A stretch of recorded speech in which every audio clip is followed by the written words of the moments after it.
the so this is not very sensitive to quark number. So basically this line is kind of very I mean it's very flat like this.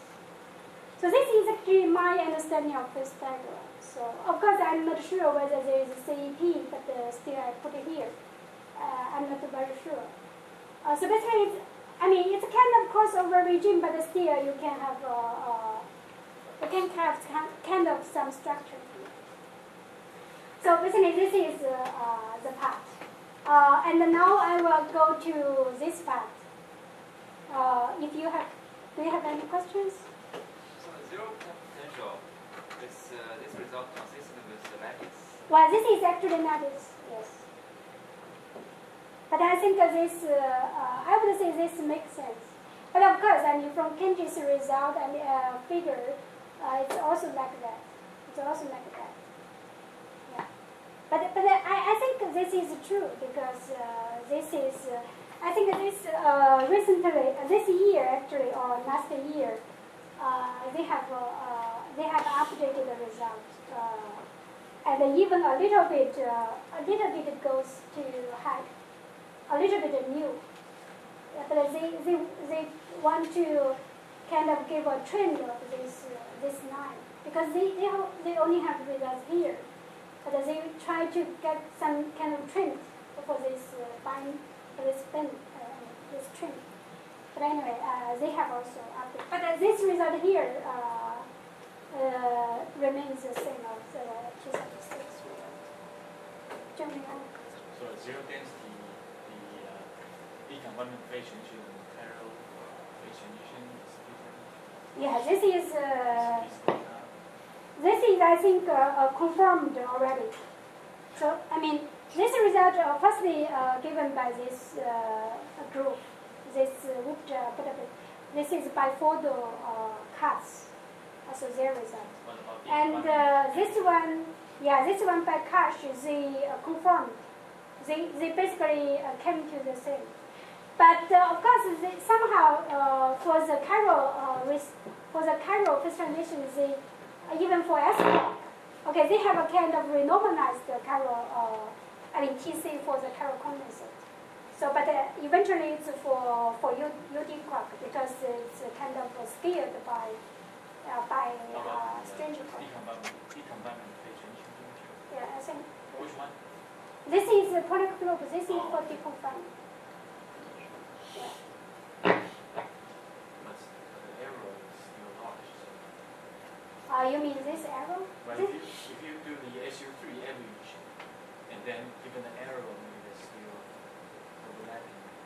Yeah, I think this is actually I show here. I think for high temperatures, this region is very narrow because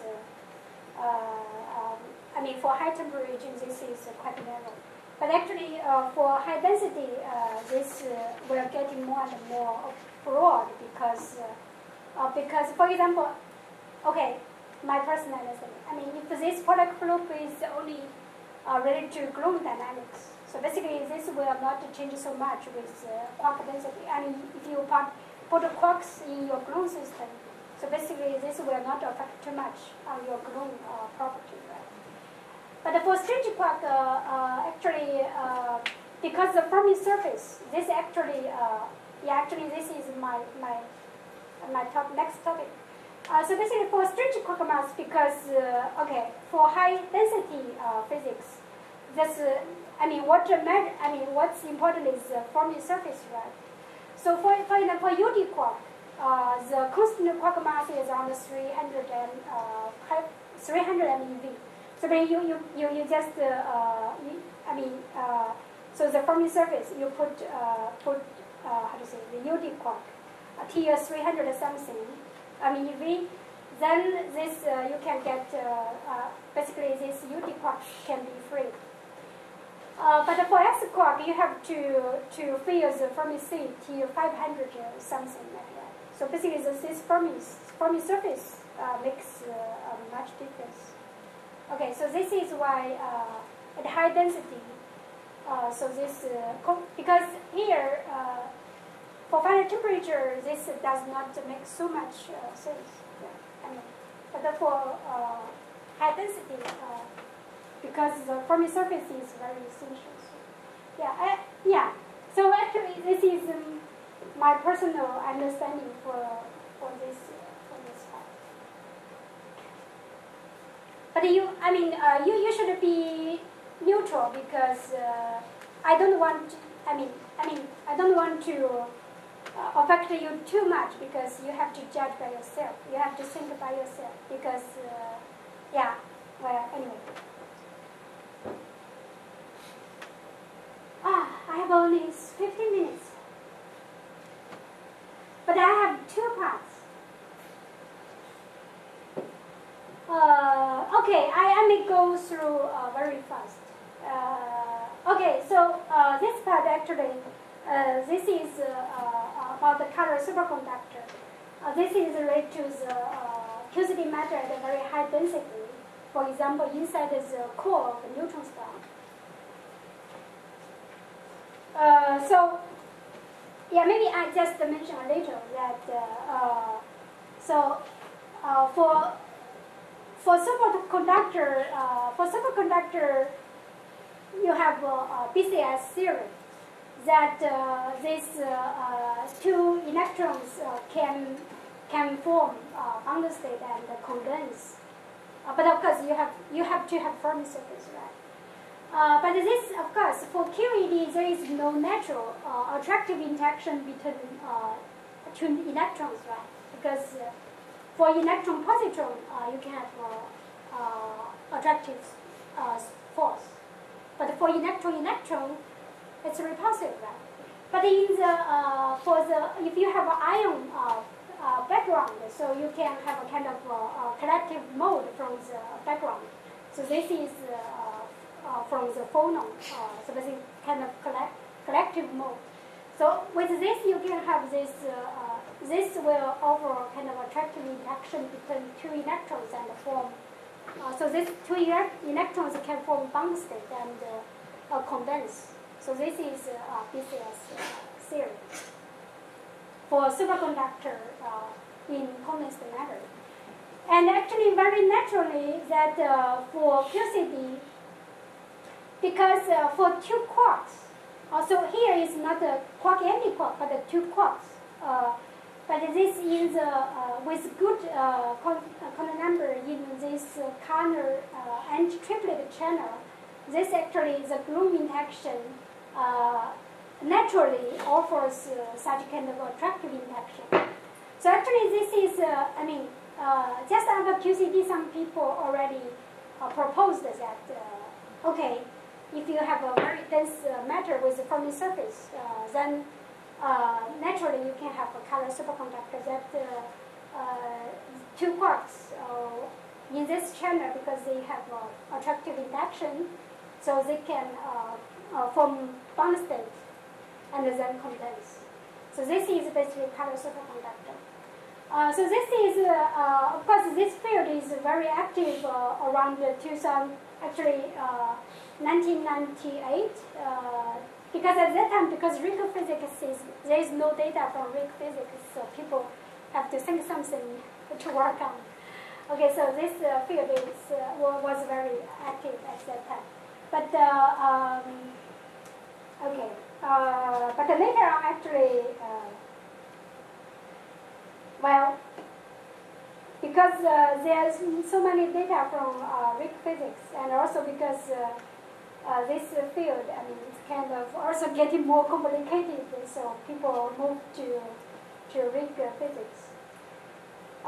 So I maybe just mention several important features. So actually, this color superconductor is not that different from superconductor in condensed matter, because so basically everything. You can have all the features of this BCS series. So you have the idea, for example, for the idea BCS pairing, so you can have this positive particle spectrum, and this is the energy gap. And with this is a Fermi surface. Well, because you have this dipole condensate, so the quasi-particle spectrum is like that. And this gives you the nose. This basically gives you the gap of the quasi-particle. And here also you have Meissner effect. Because you have SU3 breaks to SU2, so 5 gluons per mass. And because you still have SU2, so you still have 3 massless gluons. And with this, also you can get this. This is almost the same as superconductor, because this TC, the behavior of this TC. So this ratio, TC over this dipole condensate at 0 temperature, is the same as superconductor in condensed matter. So it's kind of nothing new, right? Except that you need to you consider colors, freedom, colors, flavors, and spin degrees of freedom. So because of this, color superconductor becomes have a very rich structure, because for different flavor system you have different color superconducting phase. So for example, you have for 2 flavor you have such kind of pairing, but for 3 flavor, for the ideal case, you have color flavor locking phase. And for spin 1, so if you have only one flavor, so you can have P wave spin 1 color superconductor. And also, things getting more and more complicated when you consider the realistic case for QCD matter inside the neutron star. So because you have, for this matter, you need to consider the beta equilibrium and also charge neutrality. So basically, for realistic case, you never have ideal BCS pairing. The pairing always has mismatch. So this is, so real life is always not that beautiful.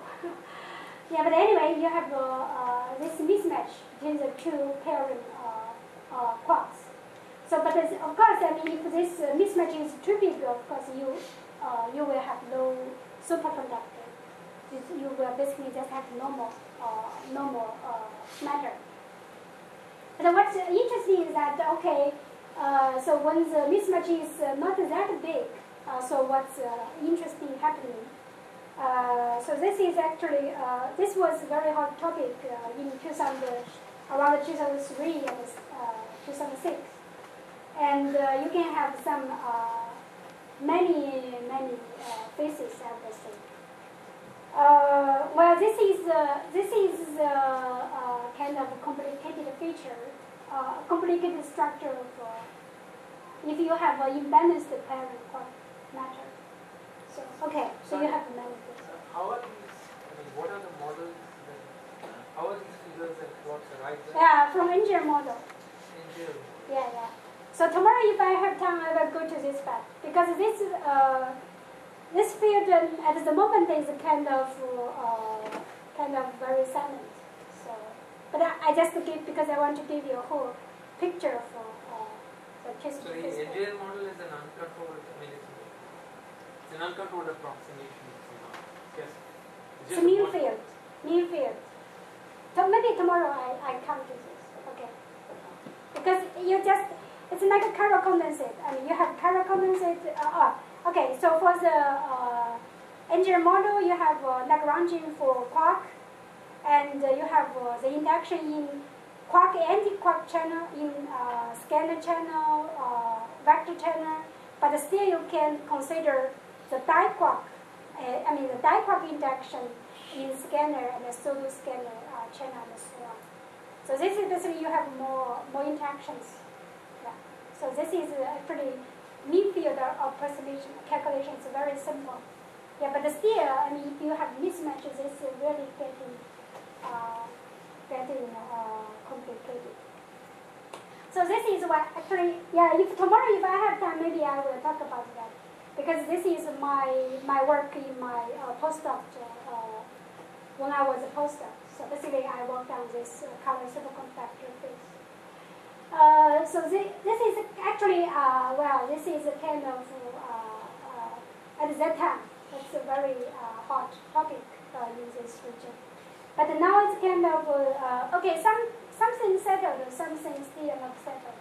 For example, in this, if you have mismatch pairing, so which one state is the ground state? So this is not settled yet. Okay, now I come to, okay, 5 minutes. Because Kenji also mentioned this, so maybe I quickly go through a little bit. Yeah, this is, because this is also recent topic, very hot topic. So, yeah, I think Kenji talked about that, okay, for heavy-ion collisions, when the two nuclei just collide, so very high magnetic field can be created. So it's around, it's a kind of hadron scale. So basically, it's a kind of, yeah, because this is the unit field. So this is very high magnetic field. So this strong magnitude of magnetic field will affect the hadron, the strong interaction. So this is the phase diagram I want to give you. This is my conjecture, but maybe you can put more here. Well, this is Kenji mentioned this chiral magnetic effect. He didn't mention chiral voltage effect, but anyway, this I related. And also he mentioned the inverse magnetic catalysis here. And okay, so yeah, he didn't mention this vacuum superconductor. But actually he showed, but he did. He wrote there, but he didn't mention it. Okay, for this also related to maybe this magnet power. For at high density region. So this strong magnetic field. This part is also, now getting hot. So, or maybe it's going to cool down. I'm not sure. Kenji mentioned this, and tomorrow I will come back to this. So maybe I don't. Okay, Kenji mentioned this yesterday. So this is non-down level for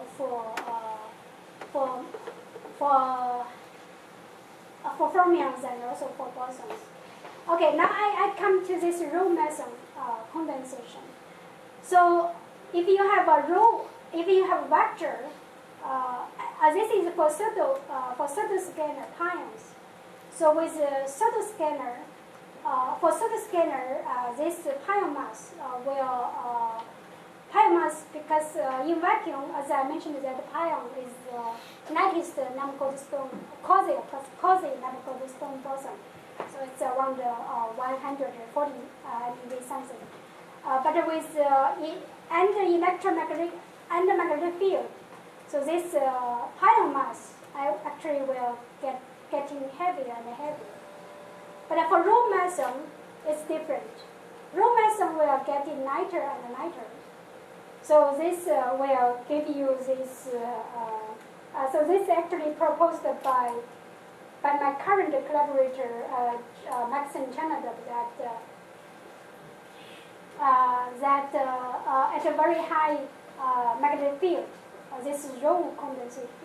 So this the mass of the row, row mass will basically comes to 0, and then will form kind of condensation.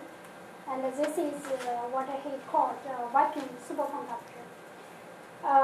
But I would say, okay, they're still not 100% for sure, because some model calculations show that there is no row condensate, because this row mass will not goes to. so some group, no paper, no formal paper comes out yet, but they have some kind of preliminary results that this row mass will not go to zero, but kind of like decrease a little bit and then saturate like that. So cannot, of course, so they are using Dyson shrinking equations. We are now, our group now is checking this result. But I think maybe some kind of subtlety here, because it depends on the effective model whether there is a cutoff, whether cutoff will affect this. Well, this is basically not a sample, everything. So now we are checking this result. So whether there is a vacuum superconductor, maybe there is a question mark here. And also, okay, this is actually, okay, Kendra also mentioned this magnetic catalysis. This is actually done by my previous collaborator, Igor Sharp-Kofi, when he was a PhD student with his two supervisors. So I think this is now very classical results for chiral condensate at strong magnetic field. So this is basically the chiral condensate will increase with magnetic field. And Kenji also mentioned that this at a zero temperature, Nattis result confirmed that this magnetic catalysis. So basically, this chiral condensate will increase, and actually here this part is basically linearly increasing linearly with EB. And basically, this is confirmed the magnetic catalysis at a zero temperature.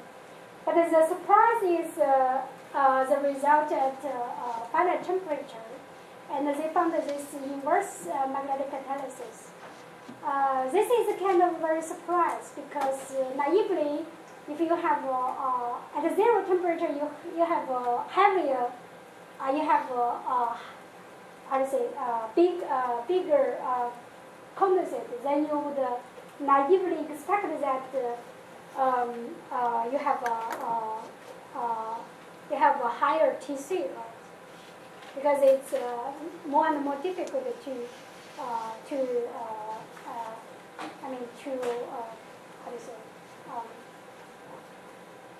to melt this condensate.